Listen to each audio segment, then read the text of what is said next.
of making a skit in Gacha Life. Yeah, you've been playing Gacha Life a lot this summer. I'm addicted. This community has a massive problem with inappropriate or ignorant content. Some of this it's just so bad. It's really, really bad. It's a very, very family-friendly app made for 9-year-olds, okay? 9+ is what they're saying. 9+. Playing with action figures, watching Saturday morning cartoons, going outside. This was what the world was like for kids growing up in the early 2000s, but today kids' entertainment has moved from playing with toys to playing on tablets. A lot of parents these days rely on mobile apps to keep their children entertained for hours, and one of the most popular apps being used by kids is Gacha Life. Gacha Life is an anime-themed game where you design your avatar, but what makes Gacha Life stand out is how it gives players a platform to be creative. With its studio mode, Gacha Life players can create scenes for their characters to interact with others. It's like a virtual dollhouse where you can play out thousands of possible scenarios. But letting your imagination run wild might not always be a good thing, because even innocent stories made in Gacha Life hide some of the most disgusting content you'll see on the internet. So how did such a harmless kids game become so twisted? To answer that, let's turn back time and find out how it all started. The father of Gacha Life. Before Gacha Life was created, there was Looney.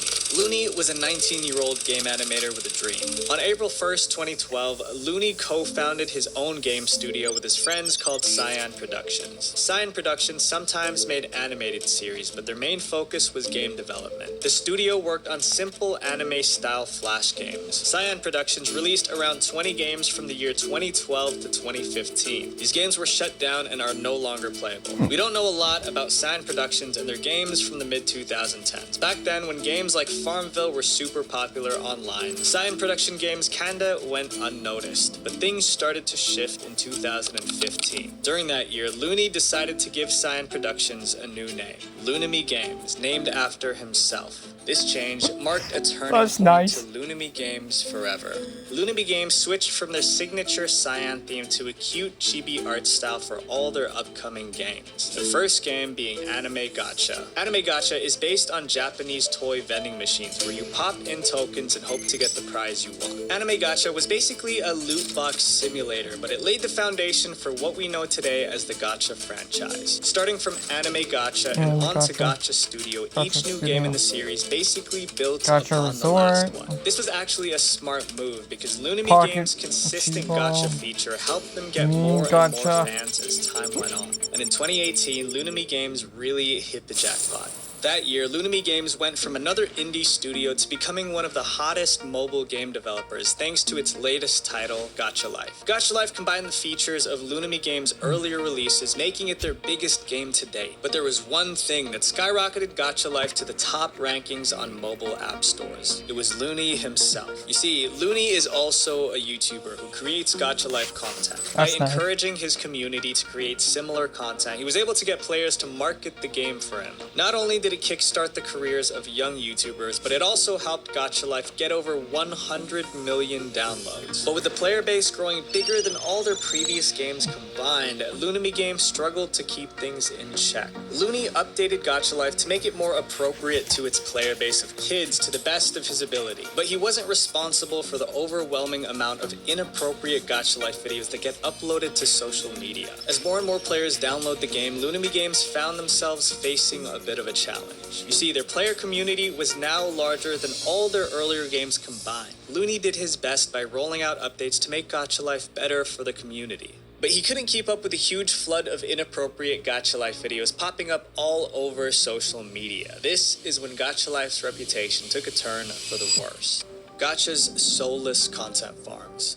In 2017, 1,000 children were asked what their dream jobs were. You think you can take a guess? If you answered YouTuber, you're right, and the results today are still the same. A survey in 2022 pointed out that YouTuber was the top choice. Thousands of kids took their first step in becoming YouTubers because of Gacha Life. They even have a name for this, GachaTuber. YouTubers who create videos based on the game and then they'll maybe grow to be successful. There are many GachaTubers that make a range of different content that I'm sure you're aware of. One of the most popular Gacha Life videos are Gacha Life mini movies, movies, but there are also series, music videos, tutorials, skits, memes, animation, speed paints, and more. The Gacha Life community stands out from many other fan groups because of how passionate they are for content creation. Sorting through Gacha Life YouTube videos uploaded in the past hour, you'll notice something wild. Gacha Life videos are uploaded almost every minute. With so many kids Yeah, I sharing their noticed that videos for the too. world to see, Gacha Life turned into a YouTube genre of its own. Lunami Games successfully used Roblox's formula of having kids become both the creator and the audience, but the success was short-lived.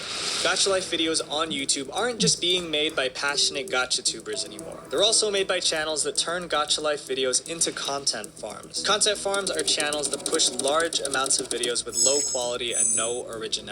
What's like the best factory farm type of content on the internet? If your answer is anything but Gacha Life, you're wrong. The biggest example of this is Gacha Life TikTok compilations on YouTube. These channels post every day. All of them are re-uploaded Gacha Life videos from TikTok with bare minimum editing, and nothing is original. Every compilation video you watch is just a mashup of stuff taken from other content creators. And these channels use the same kind of titles on their videos and have similar channel names. They even use suggestive thumbnails to clickbait viewers. These types of videos get pushed out on YouTube even if they're clearly copied straight up. When channels with little to no effort are pushed out, it becomes tough for gacha tubers who actually put a lot of effort into their content. Because of this, it's left a bad impression on the Gacha Life community and even the ones with clear talent. The number of content farms overtaking gacha tubers is only the tip of the iceberg, because with so many low effort Gacha Life videos being uploaded every minute, there are harmful videos hidden among them. The channels behind these inappropriate videos even manage to outsmart YouTube's content moderation,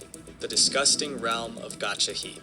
To reiterate, content farms are run by people who don't care about quality. All they care about is making a quick buck. And in our world today, many businesses just try to create products that cost them near nothing and sell them for as cheap as possible. But there are some shining exceptions. One of our favorites, on YouTube, 720,000 hours of content get uploaded every day. So how does the site's I'm going to algorithm assume a tell small if you're percentage breaking of that its is coming guidelines? from Gacha This is our speculation. content Please itself. take it with a grain of salt. A lot of apps like I will take Amazon it use with a grain of industry salt. standard AI tools. These tools are used for moderating and following guidelines on their platform. YouTube is a prime example. You see, whenever you upload a video, YouTube's algorithm checks for two things: if your video uses copyrighted content and if it's suitable for ads. An ad suitability check scans through a video to tell if there's anything inappropriate. Some of these AI programs are even smart enough to tell the difference between different types of alcohol just based on the liquid. For YouTube, these content moderation filters are trained using machine learning. The AI goes through millions of images to learn what's safe and what's not, but inappropriate Gacha Life videos are slipping through YouTube's cracks. These problematic videos are so well known that there's even a name for it: Gacha Heat. But why is catching inappropriate Gacha Life videos so difficult for AI? As far as we know, it isn't trained enough to understand innocent-looking content, especially children's animations. But this was happening even before Gacha Life existed, and the internet knew this as the ElsaGate controversy, where inappropriate videos slipped through content filters. This controversy was about videos on YouTube featuring popular characters for kids. But if you watch further into the videos, these videos were anything but harmless because they contained shock content, and these videos targeted kids. So what was ElsaGate and Gacha Heat's secret to avoid moderation? It could be that they almost never featured dialogue.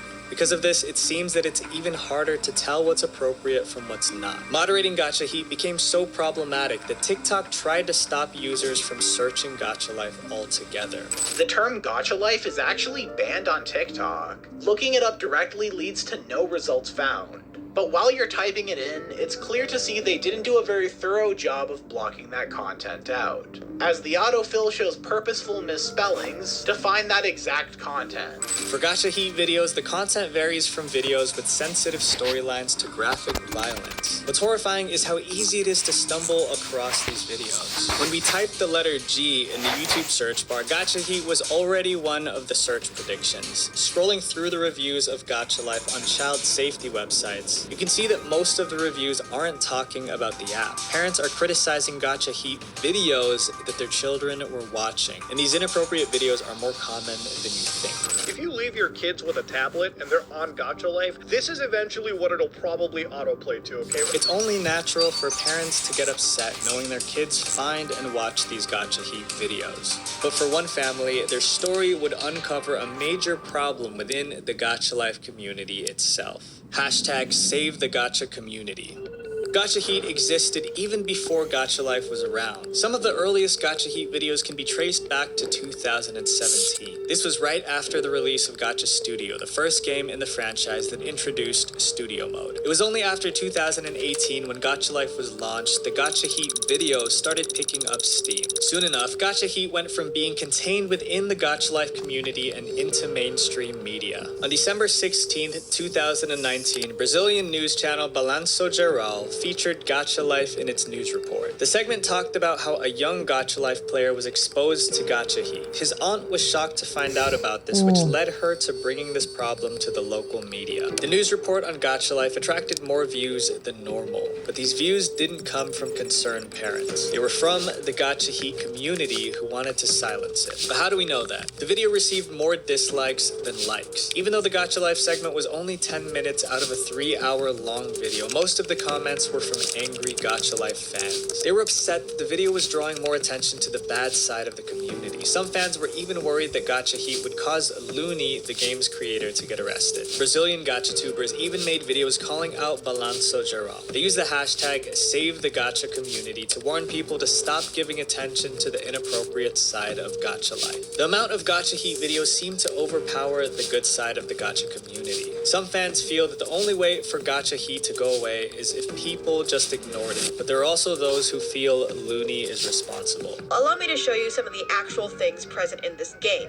Very inappropriate poses, expressions, and abilities to play the game. Very disgusting references. Even though Looney updated the game to remove most of these features, it was too late. Gacha Heat videos were still being made and the community's reputation was worse than ever. Over the years, hashtag Save the Gacha Community was used by a lot of different Gachatubers to try and fix the problems happening to the game. Some even use the hashtag to gain views, making videos that don't have anything to do with saving the community. Because of these controversies, this left the Gacha Life community divided.